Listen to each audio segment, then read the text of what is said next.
Ang bilis ng panahon, no? Parang kailan lang sabay-sabay tayo nagse-celebrate ng New Year's Eve. Ngayon naman, malapit na mag-2025. Ang tuloy ng araw, bro. Pero kahit parang ang bilis lumipas ng mga buwan, ang dami pa rin nangyari, no? Kahit may mga nawala, may pumalit naman. May mga umalis, pero meron din namang mga dumating. Kung tutusin, there's a lot to be thankful for this year. Ang dami kasing blessings ni Lord. At habang iniinom ko tong kape, tara, kwentuhan tayo. As to why I waited 14 years to make this. Makikita mo sa imagine mo, success ka eh. Biglang kang sumakses eh. Pero yung na-imagine mo, biglang kang sumakses.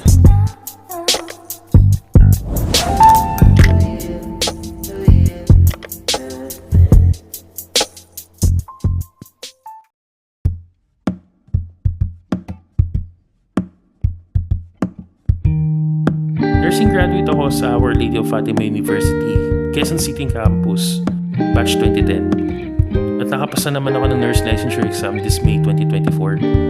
You might be wondering why it took me 14 years to pass the board examination.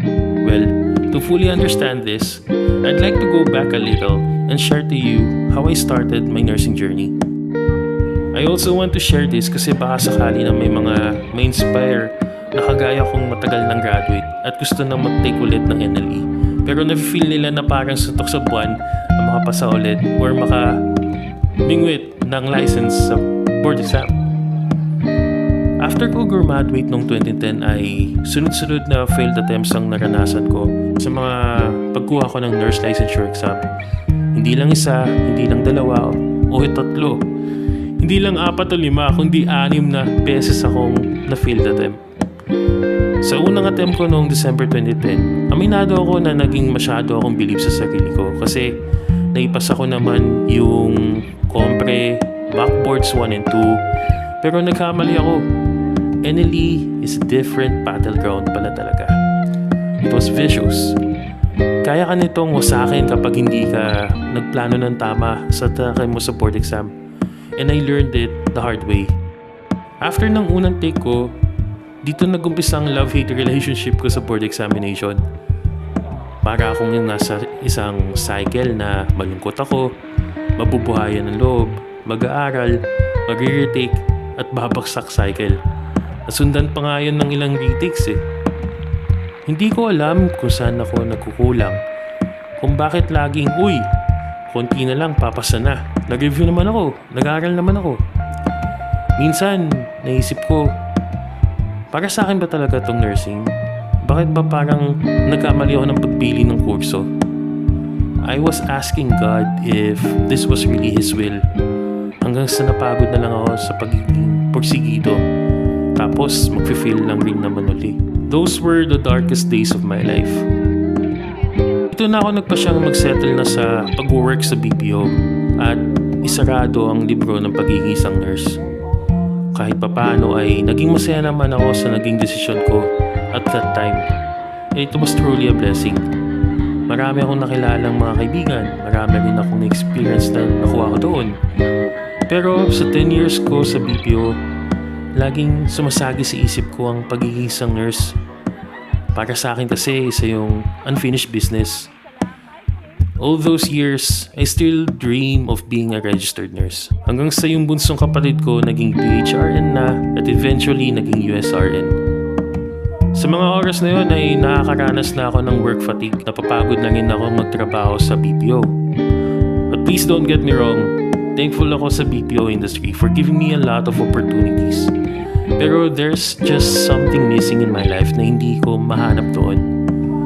Kaya with my sister's advice, naisip ko na bakit hindi ko subukan ulit mag-review. Noong una, marami akong naging doubt sa sarili ko. Hindi ko alam kung kakayanin ko pa kaya magsaulo ng mga aralin or makipagsabayan sa mga mas bata or newly grad. You see, looking back, I'm just an average student. I didn't become a part of top list students sa school namin. Not even in our class. Ako yung tipong okay na yan. Ang importante makapasa. I tried several times na makipagsabayan pero kahit anong pagpupursige ko, parang ang mga kaklase ko naka-ultra instinct kaya kay Goku. Yung mga kaklase kong nasa topless, grabe ang gagaling. Fast forward to 2024, months before the NLE, I really tried to give my all sa review. I pushed myself beyond my limit. Although, at the time, sinasabay ko pa rin ang pag-work sa pag-review. Literal na review sa araw at trabaho sa gabi. I even isolated myself from the people that are dear to me, and I even stopped doing things that I really love doing para makapag-focus sa review. When the actual face-to-face review started, my thinking was, kahit pasangawa na lang, ang importante makapasa. Pero my review academy and its lecturers taught me and my classmates to think and act differently. They taught us to really believe in ourselves. They cemented the idea na I can achieve all things if I started believing na kakayanin kong may pasang board exam with the to top the board exam mindset. I remember a lecturer once said, "Aim to the stars, don't settle to the moon," which I did. Some say that it's not the destination, but the journey is the most exciting part of pursuing a dream or a goal in life. I can see how people think that way kasi looking back on my nursing journey, I also enjoyed the peaks and the valleys. Most of the time, there are reroutes, but those reroutes can give us a lot of things to experience. In my case, I was able to meet a lot of people, make new friends, find a second home in the BPO industry, learn to speak another language, which is German, and I even had a chance to really know more about myself. Things that I didn't know I am capable of, like writing poems or making videos like this on YouTube. But behind those bits and pieces that I collected from those reroutes, I still cling on the thought of being able to reach my destination. I imagine day and night what the view would look like up there. It's like I'm looking at the summit from the camp, getting ready for the assault. One day, I will finally reach my summit. Finally, in the early morning of May 14, 2024, I passed the licensure examination. I have reached my summit. 14 years. I waited 14 years for this. After several setbacks, I finally reached top. Good things really happen when you latch yourself tight in your dreams. Never give up, regardless of how hard the situation may look like. We should always remember that setbacks and reroutes are just spaces for us to jump higher the next time we try. Those are the things that I learned from this journey. It has been a long road. I can't stress enough how many times I doubted myself if I would ever reach the summit. And I'm sure it's more than you could ever imagine. But we're here now. Worth it yung paglaban sa takot at kaba. Para sa mga katulad ko na retaker or BSN grad na pinapangarap pa rin na maging RN, my advice is kunin mo, abutin mo, isugal mo. Di pa huli yan lahat. Sabi nga sa kanta ng Bini,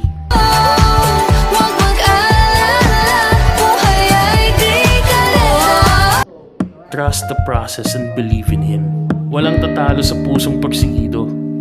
Trust the process. Kumuha ka ng lakas sa mga taong sumusuporta sa'yo at kumapit sa panalangin. Trust the process and believe in Him. Hello, Abi. Congrats din.